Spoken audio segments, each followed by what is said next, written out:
reviewing the Man of Steel trailer. Oh my god. That. I have no words to describe how epic this movie is going to be. Like, for me, the trailer just gave me a little bit of emotions. Happy, sad emotions. And I've never felt that during a preview for a movie anymore. Like, I've never felt like I actually think this movie is already going to be the greatest movie or the greatest superhero movie of all time.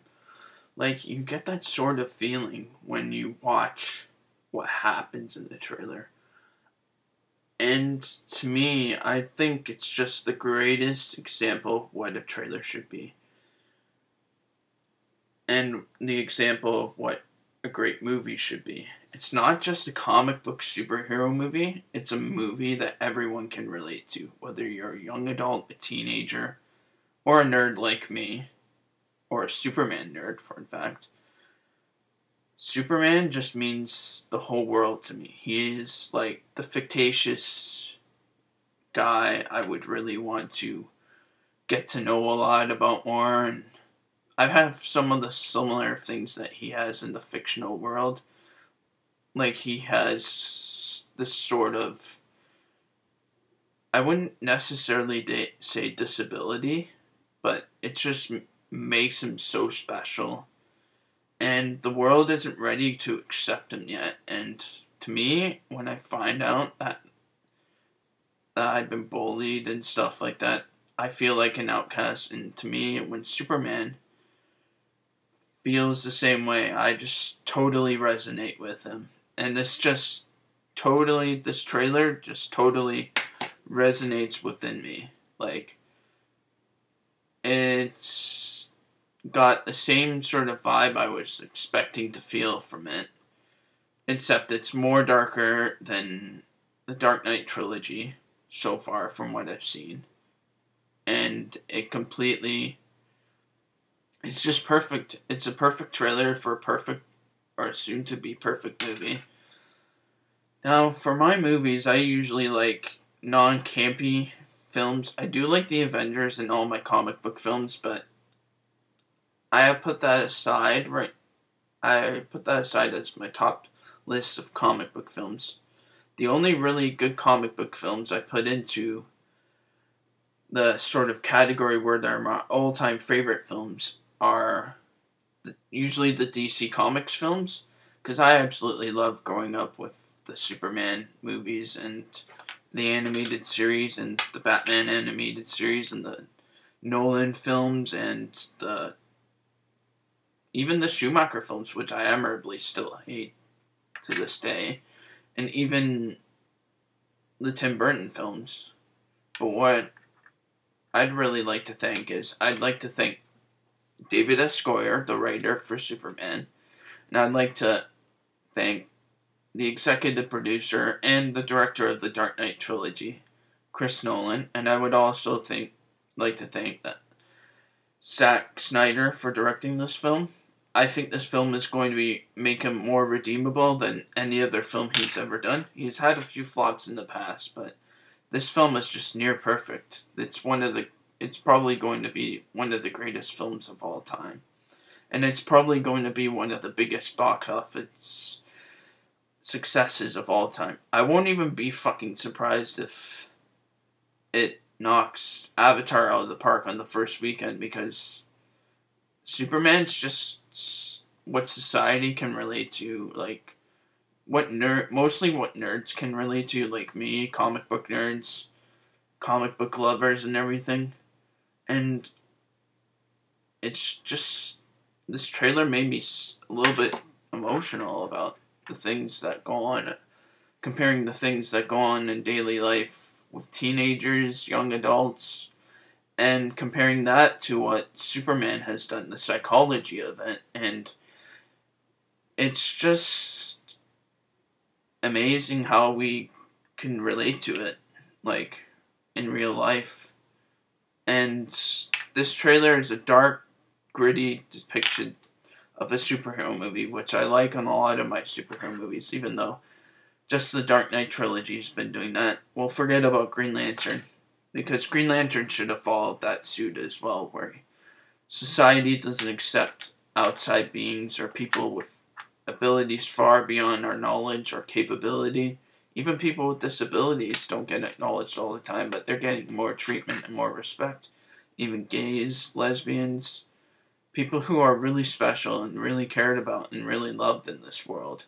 So I'm not just taking this review from a comic book sort of view. I'm taking it from a otherworldly sort of psychological retrospective and stereotypical retrospective view. Like, to me, I was an outcast when I was in high school, and I see the resemblance with Superman in that scene where Kevin Costner is trying to tell him not to keep a secret because he fears that the world's gonna hate him for who he is. Like, he's gonna hate Clark. Like, the people are gonna think Kal-El, or Clark, as his Earth name is, are really gonna think that he's not accepted into society, and he's just gonna feel more pain and tragedy. And he might go in the same direction as Bruce Wayne did in the Dark Knight trilogy, where he goes 7 years, maybe his father dies, well, his adoptive father, Pa Kent, and he goes 7 years off and trying to explore himself, and once he enters humanity as this Superman he thinks he is, society doesn't accept him, but they gradually continue to accept him more and more along the lines of he's just an outcast like us, and we didn't know there were other beings that feel the same way like us. So, yeah, that's from a psychological and stereotypical retrospective. That's the main plot of the film, basically, of what Superman is going through and how he feels, how he's being an outcast and everything. And I can totally relate to that. And the special effects are just some of the most beautiful special effects I've ever seen in a movie. And I'm really glad that it's not the slow motion type of special effect that you see in a lot of Zack Snyder's films. Even though I did like Watchmen, I didn't really like it because of the slow motion. There was too much CG in that film. Like, there wasn't enough gritty realism into that film. Like, that made me feel like it's one of the greatest films of all time. It's one of the greatest comic book films of all time, but I don't necessarily put it in my greatest films of all time. But this I definitely would, because I'm a huge supporter of Superman. I've read a shitload of graphic novels and comic books, and I'm very supportive.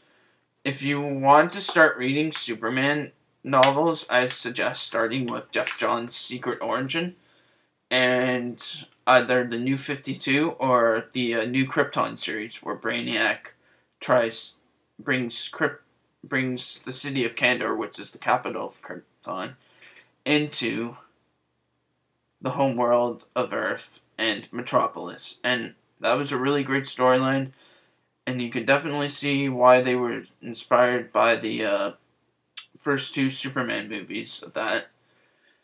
And Zod's the main villain in this film, and he's also very comparable to the villain he is in the comics. Like, he's very different from the film version of the 1980s, but it's just like he jumps right out of the comic books of the New Krypton series from here, where he's got the goggles, he's got the goatee, he's got the short hair. And I can't wait to see what Michael Shannon does with Zod. I've never seen him in anything before. I might even go watch Boardwalk Empire, see a few scenes that he's in. I've heard good things about him in Boardwalk Empire, but I would really like to see more of Zod. Like, I can't wait. I'm freaking stoked for this film. 10 out of 10, perfect. The best trailer I've ever reviewed, probably to this day, the best trailer I will ever see. And I hope you comic book fans, not just comic book fans, but everyone will enjoy it. Thanks.